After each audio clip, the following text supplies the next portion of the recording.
এর পরবর্তী টপিক হলো ব্যাপন। যদি আমি একটা কথা বলি, ব্যাপন আর এর পরের টপিক থেকে হলো নিঃসরণ। ব্যাপন আর নিঃসরণ সেমই প্রশ্ন। এখানে মেন বই থেকে এখান থেকে বেশি প্রশ্ন আসে, বিশেষ করে গ নাম্বার প্রশ্ন। আমি যদি এখান থেকে বলি, এখানে গ নাম্বার প্রশ্ন আসে, কোন একটা বেলুন এঁকে দেয়, এরকম একটা বেলুন এঁকে দেয়, ঠিক আছে, বা কিছু একটা এঁকে দেয়, বলো ধরো এটা নাইট্রোজেন থাকলো, এটা হলো কার্বন ডাইঅক্সাইড থাকলো।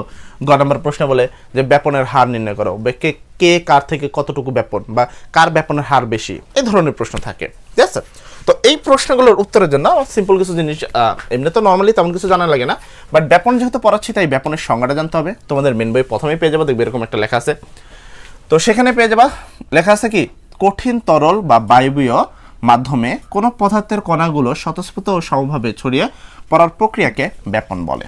এখন প্রশ্ন হলো ভাইয়া, ব্যাপন আসলে কি?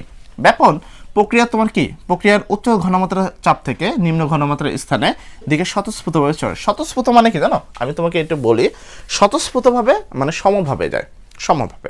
এখন এই ক্ষেত্রে তোমরা কিছু এক্সাম্পল নিতে পারো। যখন একটা, আমি এখানে একটা সিলিন্ডার আঁকা, আসলে সিলিন্ডার না, আমি এখানে একটা আঁকার চেষ্টা করছি, ওই যে তোমার রুম স্প্রে থাকে না, রুম স্প্রে।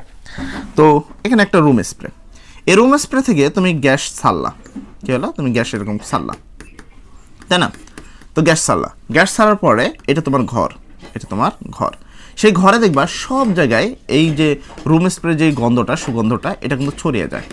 তো এই যে তুমি রুম স্প্রে থেকে ছাড়ার পরে এই যে পুরো ঘরে যে এটা ছড়িয়ে গেল, এইটাকেই বলা হয় ব্যাপন, এটাকে বলা হয় ব্যাপন।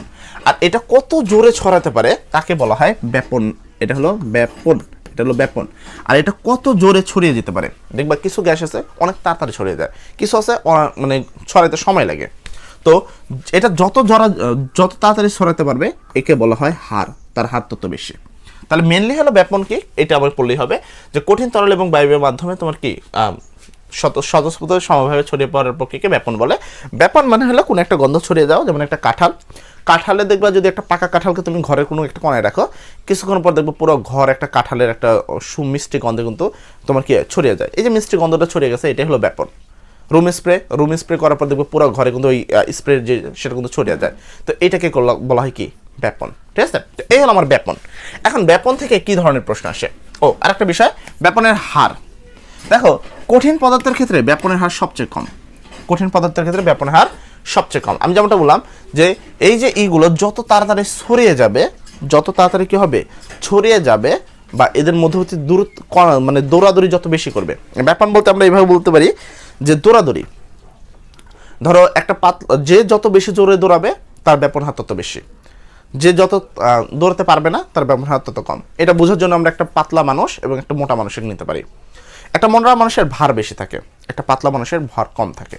এখন একটা মোটা এবং একটা পাতলা মানুষকে যদি দৌড়াইতে দিই, দেখবা পাতলা মানুষ অনেক তাড়াতাড়ি দৌড়ায় চলে যাবে, কিন্তু মোটা মানুষ তার বডির কারণে দৌড়াতে পারবে না। তার মানে কি, তার মানে যার ভর বেশি, মোটা মানুষের ভর বেশি, যার ভর বেশি তার ব্যাপনের হার কম। আর যার এই পাতলা মানুষ, যার কি ভর কম, যার ভর কম তার আবার ব্যাপনের হার কি অনেক বেশি। তো এইটা হলো মেন থিম, ঠিক আছে। তো কে, যার ভর বেশি তার ব্যাপন হার কম। ভর বেশি হলে, ভর যদি বেশি হয় তাহলে ওই লোক দৌড়াতে পারবে না, আর দৌড়াতে না পারলে ব্যাপন হার কম, ব্যাপন হার কম, হার কম। আর যার ভর কম বা পাতলা মানুষ, সে কিন্তু অনেক জোরে দৌড়াতে পারবে, তাই তার ব্যাপন হার তোমার কি বেশি। এই লাইনটা মনে রাখবা, মাস্ট বি ইম্পর্টেন্ট, ঠিক আছে। এখানে ভর বলতে বোঝানো হচ্ছে আণবিক ভর, এখানে ভর বলতে আণবিক ভরকে বোঝায়। ওকে ডান, আমি তোমাকে এটাকে সিম্পল দেখাচ্ছি। তো একটা জিনিস মনে রাখবা, কঠিন পদার্থের ব্যাপন হার কি সবচেয়ে কম, কেননা ব্যাপন হার সবচেয়ে কম। কঠিন পদার্থের কণাগুলো একবারে কাছাকাছি থাকে, একবারে কাছাকাছি থাকার পরে এরা কিন্তু দৌড়ায় না, মানে কাছাকাছি। আমি যেমনটা বললাম যে কঠিন পদার্থ হলো অভদ্র ছেলে মেয়ে, এরা কিন্তু একবারে নিজের সাথে লাইগা থাকতে পছন্দ করে, তো কিন্তু এরা কিন্তু বেশি দৌড়াদৌড়ি করে না, তাই এর ব্যাপন হার সবচেয়ে কম। তরল পদার্থ মোটামুটি এদের মধ্যে দূরত্ব বজায় রাখে, একটা ফ্যামিলি আসলে কিন্তু মোটামুটি চলে যায়, তো এর ব্যাপন হারটা কি মনে করো কঠিনের তুলনায় একটু বেশি। তারপরে তোমার কি গ্যাস তো সবচেয়ে বেশি দৌড়ায়, মানে দেখার আগে দৌড়তে, তো এইদের কি দৌড়াইতে বেশি পারে, তাই এর ব্যাপন হার কি সবচেয়ে বেশি। ওকে, যেমনটা আমি এখানে একটা লাইন বুঝালাম, এই লাইনটাকে এবার ক্লিয়ার করি যে যার ভর বেশি, যেমন পাতলা মানুষ আর মোটা মানুষ দিয়ে বুঝালাম তোমার যে, তো এটা আমরা কিভাবে বুঝবো। তো চলো দেখো, এখানে কিছু তোমাদের বইয়ে কিছু এক্সাম্পলের কাছে আমি এখানে দেখবো, এখানে কিছু জিনিস দেওয়া আছে তোমাদের, তো আশা করি ব্যাপন জিনিসটাকে বুঝতে পারলাম। তো এবার দেখো, সাপোজ আপনি যেমন একটা সিলিন্ডার, এখানে কয়েকটা গ্যাস আছে, এই যে কয়েকটা গ্যাস, তো হাইড্রোজেন 2 দেওয়া আছে। আর যদি ভর বাই করি, হাইড্রোজেন যার পারমাণবিক ভর হলো 1, ভর 1, নিচে আছে 2, নিচে কোনো কিছু থাকলে গুণন 2, সমান সমান উত্তর হলো 2, 2 × 2 গ্রাম। ওকে, তারপর হলো হিলিয়াম He, হিলিয়ামের পারমাণবিক সংখ্যা 2, যার ভর সংখ্যা হলো 4, তাহলে ভর সংখ্যা 4, এটা মুখস্থ, ঠিক আছে। তারপর নাইট্রোজেন N2, নাইট্রোজেনের পারমাণবিক সংখ্যা হলো 7, ভর সংখ্যা হলো 14, আর নিচে আছে 2, তাহলে গুণন 2, তার মানে হলো 28 গ্রাম। তারপর কি অক্সিজেন হলো তোমার কত, 8 × 2 = 16 গুণন 2। অনেকে বুঝতে পারতেছে না যে আমি 8 × 2 = 16 এগুলো কি বলতেছে। এগুলা তোমরা বুঝতে পারবা, এগুলো হলো তোমার পর্যায় সারণীর পারমাণবিক ভর বলা হয়। পর্যায় সারণীর প্রথম যেই 10-20টা বলে, মোটামুটি অনেকে 30টা বলে। এর কিছু আমাদের কাছে টেকনিক আছে, আমরা যখন 5 নম্বর অধ্যায় শিখবো তখন টেকনিকগুলো দেখিয়ে দিব। তো এই যে সংখ্যাগুলো, এগুলো নির্ণয় করা খুব সহজ ট্রিক্স হলো যে তুমি এগুলো মুখস্থ করে নেবা। পারমাণবিক সংখ্যা প্রথম 20টা মুখস্থ করবা এবং পারমাণবিক ভর মুখস্থ করবা। আমরা ওই মুখস্থতে বলে যাচ্ছি, কারণ এটা হলো তোমার এটা হলো অক্সিজেন হলো পারমাণবিক সংখ্যা 8 এবং ভর সংখ্যা হলো 16। তাহলে এখানে হলো কত, এটা হলো তোমার 32 গ্রাম।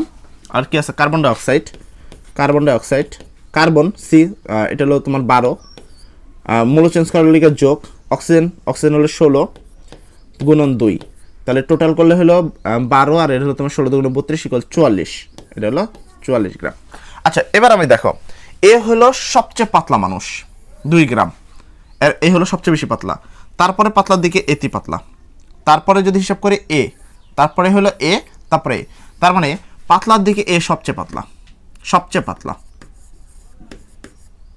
তাহলে এই যদি আমি যেমনটা বললাম যে পাতলা মানুষ কিন্তু দৌড়াতে বেশি পারে, এই যেহেতু সবচেয়ে পাতলা, তার মানে এই সবচেয়ে বেশি দৌড়াবে। এই সবচেয়ে পাতলা মানে কি, সবচেয়ে জোরে দৌড়াবে, আর এই যত জোরে দৌড়াবে এর ব্যাপন হার কি তত বেশি। তার মানে এই 2 গ্রাম পাওয়ার কারণে এই যেহেতু এর আমরা এইভাবে বলি যে এইগুলো যেগুলো বাই করলাম এগুলোকে আণবিক ভর। আমি যেমন বললাম যে ভর বলতে আমরা বুঝি আণবিক ভর। তার মানে কি, যে এই যে 2 গ্রাম, এটা কি, এ হলো সবচেয়ে, এর আণবিক ভর সবচেয়ে কম, তাই এর যেই ভর সংখ্যা মানে ব্যাপন হার তা হলো সবচেয়ে বেশি। তাহলে ব্যাপন হার সবচেয়ে বেশি। আর এ হলো সবচেয়ে মোটা, মনে করে এমন ভুঁড়ি যে লড়াই পারতেছে না, একবারে এরকম, ঠিক আছে। তো প্রচুর লেভেলের। তো এ যেহেতু সবচেয়ে বড় বেশি মোটা, তো এই মোটা হওয়ার কারণে কি, এ কিন্তু এর নিজের বডি নিয়ে দৌড়াতে পারবে না। আমি আমার যে বডি, আমি কিন্তু মোটামুটি একটু দৌড়াতে পারবো। আমার থেকে যারা আরো হেভি বডি তারা কিন্তু দৌড়াতে পারে না। আমার থেকে যারা পাতলা তাদের সাথে কিন্তু আমি পারবো না, কারণ আমার বডি একটু পরে হাঁপিয়ে যাবে, পাশাপাশি আমি অত জোরে দৌড়াতেও পারবো না এখন, ঠিক আছে। তো এই ক্ষেত্রে আমার কি, এ হলো সবচেয়ে বেশি ভারী, মানে সবচেয়ে বেশি মোটা। তো এর কারণে কি হবে, এর যেহেতু আর কি ভর সংখ্যা সবচেয়ে বেশি, তাই এর ব্যাপন হার সবচেয়ে কম। তারপর তুমি সিরিয়াল দেখা দিতে পারো। তো এইভাবেই তোমাদের প্রশ্নগুলো আসে, তোমরা এইগুলো ভাবে করে খুব সহজেই দেখাতে পারবা। ওকে, তো এই তো গেল ব্যাপনের শিক্ষার্থী বর্তমান যারা রয়েছে তাদের জন্য আমার রয়েছে রসায়ন বেসিক টু প্রো কোর্স, যে কোর্সের বর্তমান প্রাইস মাত্র 510 টাকা। এই 510 টাকার মধ্যে একেবারে পাক্কা 2 বছর, যারা 10ম শ্রেণীতে তাদের 1 বছর, ঠিক আছে, আর যারা তোমার হলো 9ম শ্রেণীতে তাদের 2 বছর। এই পুরো সময়টা থাকতে পারবা আমাদের সাথে, আমাদের প্রিমিয়াম কোর্সে। প্রত্যেকটা টপিক করানো হবে, প্রত্যেকটা বোর্ড প্রশ্ন করানো হবে। ইতিমধ্যেই কিন্তু আমাদের বেসিক টু প্রো কোর্সে কিন্তু ক্লাস শুরু হয়ে গেছে। তোমরা যারা জয়েন করতে চাও তারা এই ভিডিওর ডেসক্রিপশনে দেখো, অবশ্যই আমাদের কোর্স লিঙ্ক দেওয়া রয়েছে। সেই জায়গা থেকে খুব সহজেই তোমরা আমাদের এই কোর্সে যুক্ত হয়ে সম্পূর্ণ প্রিমিয়াম ভার্সনগুলো নিতে পারো, যেখানে তুমি অবশ্যই গ্যারান্টি দিচ্ছে তোমাদের 25 মার্ক তো প্র্যাকটিক্যালের, আর বাকি 75-এর মধ্যে আমাদের টার্গেট থাকবে 72 মার্ক অর্জন করা। MCQ CQ যাবতীয় যা লাগে সব কিছু শিখিয়ে দিব আমরা বেসিক টু প্রো এই কোর্সটিতে। তো যারা জয়েন করতে চাও এই ভিডিও ডেসক্রিপশন থেকে সরাসরি জয়েন করতে পারো, অথবা এই ভিডিও ডেসক্রিপশনে আমাদের নাম্বার দেওয়া রয়েছে, আমাদের সাথে কথা বলে যদি তোমার ভালো লাগে সেক্ষেত্রে এই কোর্সটাতে ভর্তি হতে পারো। ইতিমধ্যে এই কোর্সটাতে প্রায় 1500+ শিক্ষার্থী ভর্তি হয়েছে, তাই আশা করি। আর আরেকটা বিষয় হলো, কোর্স যদি ভালো না থাকে বা ভালো না লাগে তোমার, সেক্ষেত্রে আমরা কোর্স ফি দিব রিটার্ন তোমাকে। তাই অবশ্যই এখানে দেখবে যে বেসিকের টু প্রো কোর্সের ডেসক্রিপশনে সবকিছু লেখা আছে, বিস্তারিত সবকিছু পড়ে তুমি কিন্তু এই কোর্সটিতে যুক্ত হয়ে যেতে পারো। তো যারা এখন পর্যন্ত যুক্ত হও নাই তাড়াতাড়ি যুক্ত হয়ে যাও।